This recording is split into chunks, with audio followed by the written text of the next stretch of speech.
Bonjour! Comment générer des clients dans le secteur du luxe sans être un as du networking? Bienvenue, je suis Bettina Frolich, experte en networking du luxe depuis 13 ans et j'ai le plaisir de partager avec vous donc, les dernières pratiques en vogue dans mon domaine.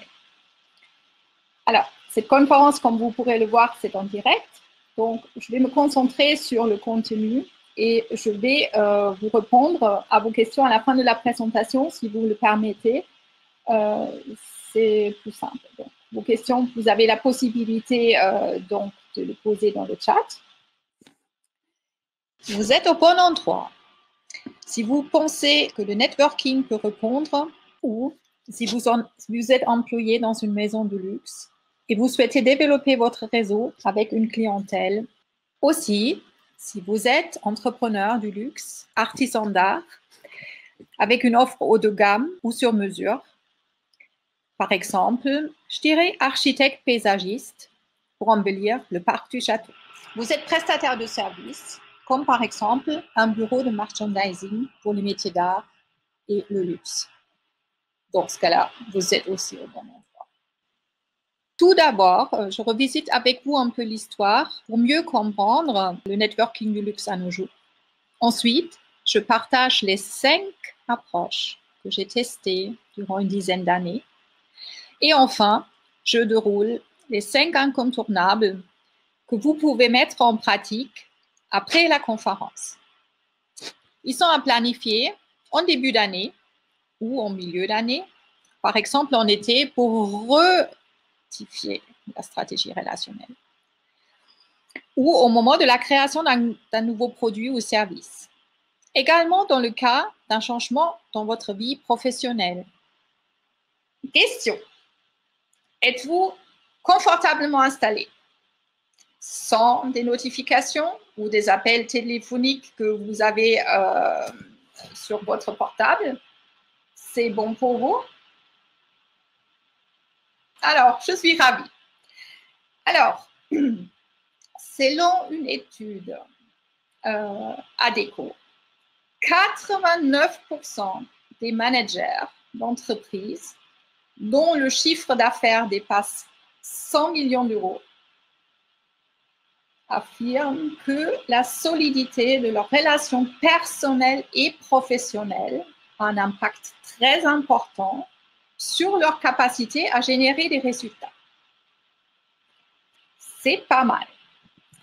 Mais selon moi, nouer des liens et les entretenir prennent du temps. Et le temps est justement donc, ce dont vous disposez le moins.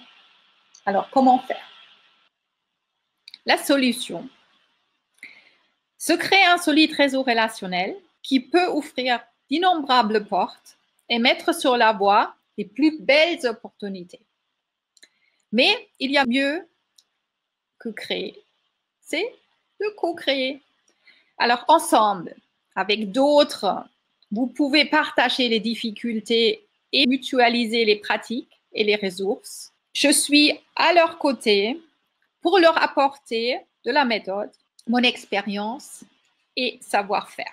Alors, voici les 3 fondamentaux que je mets en parallèle avec l'histoire du luxe. Alors, construire son univers de marque, se connecter avec les personnes généreuses et cultiver les relations à travers un cercle sur mesure. Les premières marques en France sont apparues en 1764 avec des maisons comme Baccarat ou Chaumet.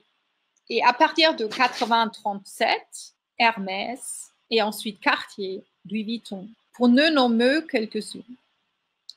Ces marques se distinguent toutes par leur ADN, désignant leurs caractéristiques immuables, source de différence. Construire votre univers, donc, est primordial pour le réseautage. L'ADN de chaque être humain est unique et aujourd'hui, nous cultivons notre différence en tant que marque personnelle. Vous devez vous démarquer pour que les autres vous remarquent et se souviennent de vous. Dans l'histoire, les Gentlemen's and Ladies Club se rassemblent par groupe d'affinité et font leur apparition dans l'histoire au XVIIIe siècle. Un cercle pérenne est un endroit où le nombre de personnes stagne jamais.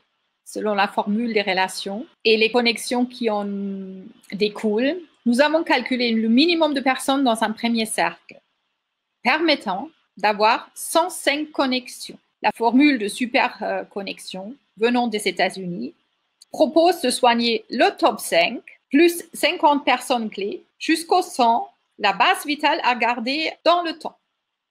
Un exemple, je me suis entretenue avec une personne récemment qui m'a dit « Oui, mais la majorité des personnes de mon réseau est en transition. » Oui, raison en plus pour garder la base vitale. Les dîners en vie, une tradition bien française, perdure depuis des siècles et se nourrit avec une qualité de contact. Dans l'histoire, pour moi, un point essentiel dans l'univers des rencontres et du relationnel. Pour créer du lien et cultiver les relations, un cercle confidentiel avec les personnes sélectionnées est pertinent. Leur richesse se trouve dans la diversité. Alors, avant de passer donc aux 5 approches dans le networking du luxe qui ont fait leurs preuves, je voulais vous dire quelque chose sur moi. Qui suis-je? C'est quelque chose qui est très difficile pour moi à prononcer, comme vous voyez, mais je sais. Anyway, ma vocation est née quand j'avais 12 ans, en organisant l'anniversaire de ma petite sœur. J'ai connecté à cette époque les participants, donc ses amis qui étaient invités à l'anniversaire. Et à travers des interactions avec elle, ça s'est merveilleusement bien passé. Alors, le résultat, donc, tout le monde passait un bon moment et on en parle encore. Comment je suis devenue donc Power Connectrice et experte en networking du luxe ensuite? Je suis multilingue. J'ai quitté l'Allemagne à 25 ans. Après quelques mois passés à Bologna, in Italia, sicuramente. Et je me suis posée à Cannes, en France. Après avoir rencontré donc mon conjoint en 1976, nous nous sommes installés aux portes de Monaco. J'espère d'ailleurs que je ne me suis pas trompée de la date. Depuis 1998, je me suis retrouvée dans l'univers du luxe où j'exerçais des métiers comme journaliste ou encore attachée de presse jusqu'au event designer. Pour la partie presse, j'ai été rédactrice en chef du magazine Sur la Terre, une franchise internationale de City Magazine. Et ensuite, j'ai collaboré longtemps avec Passion, the Modern Arab Women's Fashion Source Magazine. En tant qu'attachée de presse, j'ai collaboré avec un groupe d'hôtels où le propriétaire était un pilote de Formule 1 et avec un propriétaire indien, fondateur de la marque Citizen M et Mex, j'ai travaillé au Royal Golf Resort. En tant qu'événementiel ou event designer, j'ai pu organiser des lancements et des soirées au niveau de l'événement VIP pour les maisons de luxe et c'est allé quelquefois jusqu'au mariage ou anniversaire du PDG à organiser. J'ai un master en communication événementielle obtenu en 2003 à l'université Ketch en France, donc je suis très fière. Sachez, ma grand-mère a toujours mon certificat chez elle. À l'université d'Amsterdam, j'ai suivi ensuite une formation en Event Design Thinking, une démarche d'un designer qui s'appuie de manière très importante sur les retours utilisateurs pour pouvoir innover. Si Frédéric est là, il va m'en dire « Oui, en effet, c'est le cas ». Né dans les pays de crime, il est tout naturel pour moi d'ajouter à mon CV une formation en storytelling, au CELSA et en pitching chez Smart. Souvenez-vous du célèbre slogan de Nokia en 2008. Connecting People. Ce slogan, il est apparu à l'époque où j'ai démarré donc la création des réseaux d'affaires, des cercles consacrés aux collectionneurs ou l'art de vivre à la française. Donc, j'ai démarré en Principauté de Monaco en collaborant avec le Wine and Business Club. J'ai par la suite eu la chance de créer Lean in Luxury, une organisation créée par la célèbre directrice générale de Facebook. J'ai aussi, avec 2 personnes très chères, donc Pascal Razou et Nicolas Pinel, créent une association sur Paris qui s'appelle Luxe Partenaires. Et j'ai aussi, dans un grand réseau connu dans le business, j'avais aussi fondé un groupe dans l'univers du luxe. Parce que c'est redevenu à la mode de networking. Au même moment, donc, je suis également devenue early adopter au réseau professionnel LinkedIn, où je peux aujourd'hui compter sur plus de 11 000 personnes. Pour ne pas tomber dans les oubliettes comme Nokia, ma recherche perpétuelle de tendance m'a fait découvrir l'ère du co et de la co-création. Un moment permettant de co-créer son réseau idéal. Dans un monde de plus en plus mondialisé où les ressources atteignent leurs limites, l'heure est vraiment à la mutualisation. À la fin du webinaire, je vais vous parler du Luxury Networking collectif né de ce savoir-faire. Pourquoi souhaitez-vous générer des clients dans le secteur du luxe à travers le networking? Dites-le moi dans le chat. À travers des cas réels et des attentes exprimées lors de l'inscription au webinaire, je relevais les principaux obstacles que vous avez rencontrés lors de vos tentatives de réseautage. J'en ai déduit 5 principaux pièges à éviter avec une résolution. Réseau et solution. Donc, ils sont principalement liés à la méconnaissance des codes du réseautage dans le luxe qui ont bien évolué. Ils sont basés sur une meilleure connaissance de l'autre, au-delà des apparences, et sur une collaboration plutôt qu'une relation à sens unique. Voyez plutôt. Alors, il y a une des personnes qui a écrit « Je rencontre des gens sympas, mais ça ne transforme jamais en client. » Résultat des courses, je fais de moins en moins du networking et donc je ne développe pas mon réseau. Est-ce que c'est quelque chose qui vous parle? Je dirais, il y a plusieurs types de personnes que vous pouvez rencontrer. Vous avez probablement déjà entendu parler de Solène, très sociale. Chloé, collectionneuse de cartes de visite. Ou encore Victor, vendeur pur et dur. Dans le cas où vous avez croisé ce dernier, il a essayé de vendre son produit ou son service à votre première rencontre sans vous connaître davantage et sans se soucier, si vous avez besoin, de celle-ci. Au-delà d'un titre ou de la renommée d'une entreprise, la démarche démarre d'abord par s'intéresser à ce que notre interlocuteur fait réellement et ce qu'il recherche. Quitte à consacrer du temps à réseauter, il est préférable de faire les choses convenablement, bâtir un réseau solide sur la durée qui va au-delà des aspirations à court terme, qui a un sens et surtout qui vous ressemble. Un exemple concret vécu dans ma carrière.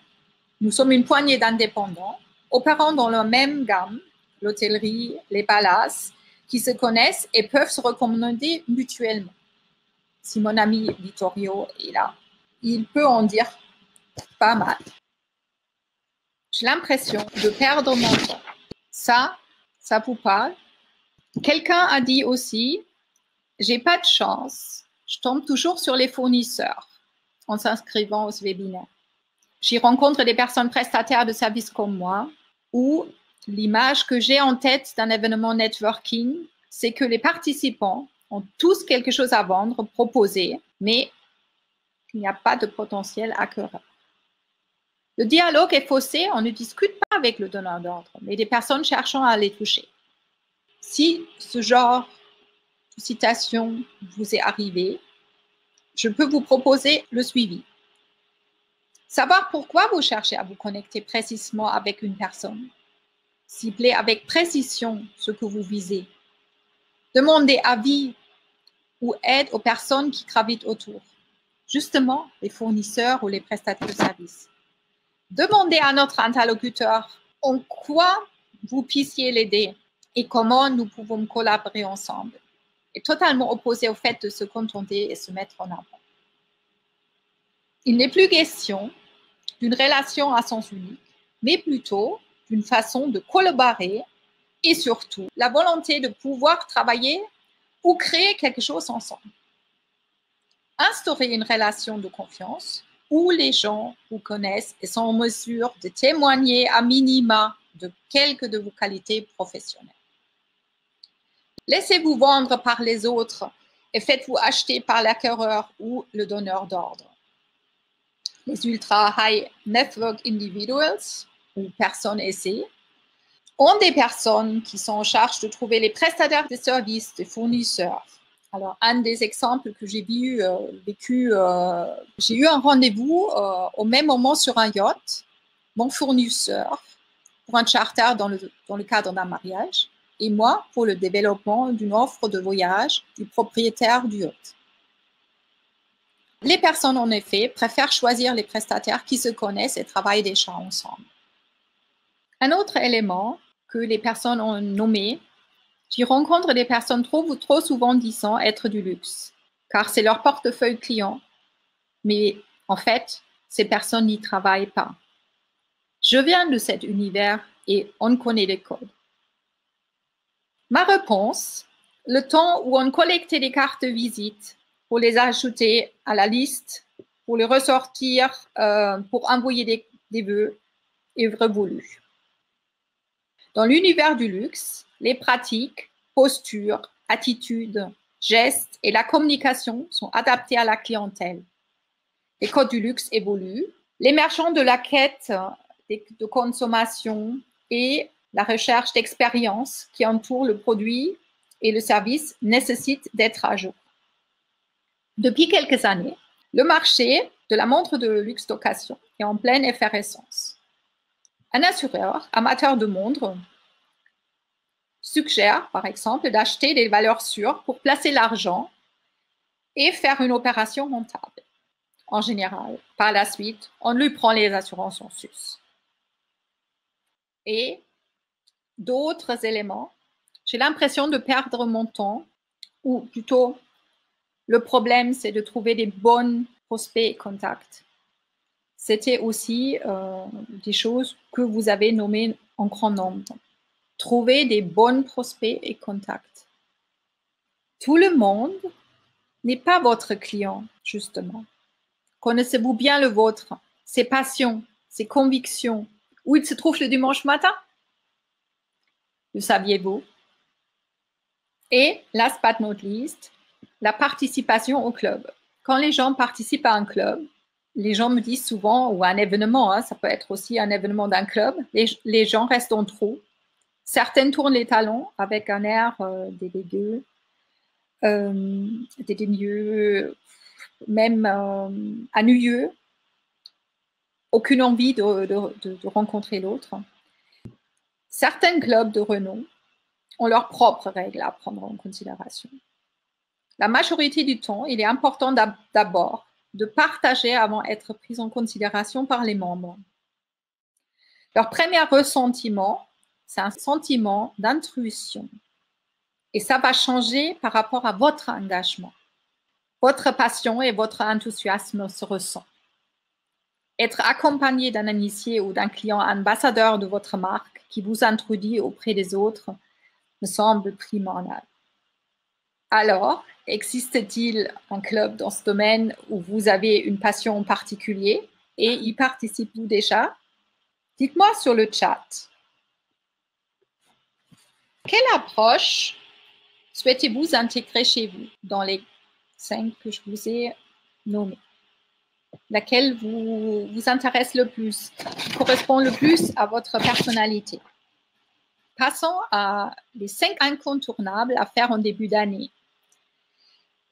La première étape, l'art de la précision. Définissez bien votre niche, votre client idéal. Identifiez sans problème principal que vous aimez aller l'aider à résoudre. La deuxième étape, c'est l'art de s'introduire. C'est-à-dire se présenter d'une manière distinguée pour être distingué. Racontez l'histoire de votre client qui a un problème à résoudre et qui rencontre un guide, vous, qui lui donne un plan et le demande d'agir. Résultat, il vit un happy end, mais attention, pour que ce soit plus parlant, précisez quel désastre il a évité. La troisième étape, l'art de se connecter. Triez votre réseau actuel en deux. Les gens qui peuvent vous introduire et les autres qui veulent vous introduire. Bien entendu, les relations sont fortes et actives dans un cas où quelqu'un veut et peut vous introduire. Une relation d'affinité ou des contacts occasionnels peut venir de quelqu'un qui veut vous aider, donc vouloir. Réactiver un contact pertinent perdu de vue, c'est la seule chose qu'on peut avoir de quelqu'un qui peut, mais qui ne veut pas forcément vous introduire auprès de quelqu'un. Mais soyez vigilants, on ne sait jamais qui connaît qui. La quatrième étape, c'est l'art de partager. Le digital est une habitude pour vous. Quel est votre réseau de prédilection? Instagram, LinkedIn ou autre. Connectez-vous avec des personnes ciblées, une par jour, et posez-leur la question, ce qu'ils recherchent. La cinquième étape, c'est l'art de recevoir. Invitez un fournisseur ou un prestataire, bien entendu non concurrent, mais qui a la même cible client que vous, à déjeuner ensemble. Et quelle synergie avez-vous trouvé? De ces derniers 5, qu'est-ce qui vous ont le plus étonné, inspiré? Lesquels vous pensez sont absolument pour vous? Vous êtes inscrit à ce webinaire parce que vous avez voulu connaître les pratiques sur le networking du luxe. Au cours de ces dernières minutes, j'ai partagé avec vous ce qui a fonctionné et ce que vous pourriez mettre en place dès demain. Mais co-créer votre réseau, c'est profiter en plus de la richesse d'une communauté et d'une méthode éprouvée.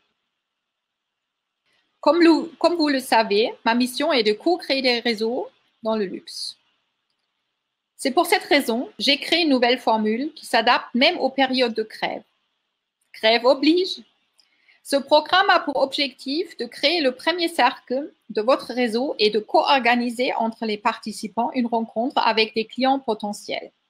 À la fin de ce programme, vous aurez les clés pour continuer le développement de votre réseau. Et grâce à votre cercle de confiance, vous aurez un vivier de personnes qui vous amènent des clients haut de gamme et seulement. C'est pour vous seulement si vous souhaitez passer à l'action.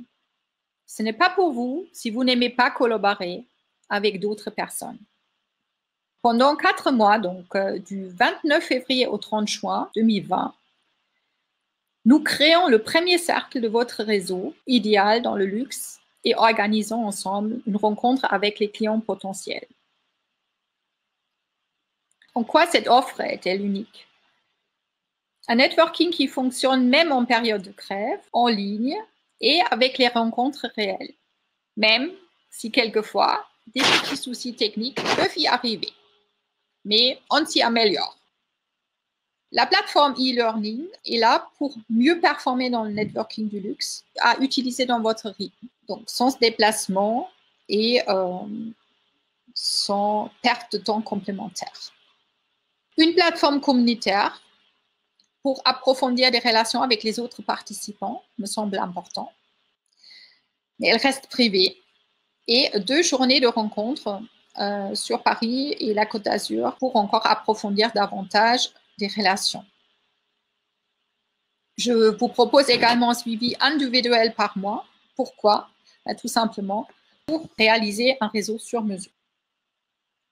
Ce programme, j'ai pu tester avec des personnes qui ont aimé, qui ont laissé quelques recommandations ou quelques témoignages pour vous. Et je vais juste vous les lire. Alors, je recommande ce programme à d'autres entreprises car cela permet de créer de nouvelles collaborations et également de faire évoluer son activité. Stéphanie Parfume ou Natacha Artisan d'Art disait « Je recommande avec grand plaisir et sans hésiter pour les rencontres et le partage. » Et les bénéfices qu'ils ont perçus, par exemple, Didier, qui est dans les cosmétiques, plus de méthodes, l'échange, l'élargissement du cercle. Et Maximilien, qui est dans le vintage du luxe, il parle des bons réflexes réseau, une visibilité plus claire sur la stratégie à mettre en place. Alors, comment donc participer à ce programme et de développer son premier cercle? Alors, j'ai voulu que ce sur candidature, tout simplement parce que je voulais que je sélectionne des bonnes personnes pour vous qui puissiez avoir des personnes dans votre cercle qui vous correspondent. Donc, la première étape du dépôt de candidature, c'est de remplir un questionnaire avec votre objectif networking du luxe, vos besoins et vos attentes. Et par la suite, à la deuxième étape, vous choisissez dans mon agenda le jour et l'heure du rendez-vous. À l'issue de notre session de diagnostic, sans engagement bien entendu, si je suis en mesure de vous aider, je vous expliquerai comment nous pourrons travailler ensemble dans le cadre du programme de groupe qui démarre le 29 février avec un nombre limité de 15 personnes. Dans le cas contraire, je vous indiquerai une seule action ou stratégie à mettre en œuvre au plus vite pour avancer vers un réseau idéal. Je vais commencer donc à répondre aux questions. Pour tous ceux qui n'ont pas pu donc avoir des réponses à leurs questions, n'hésitez surtout pas de me les renvoyer et je vais vous répondre à titre personnel. Merci pour votre attention. Vous recevez un mail récapitulatif. Au plaisir de vous retrouver et je suis ravie d'avoir pu passer un moment avec vous. Merci.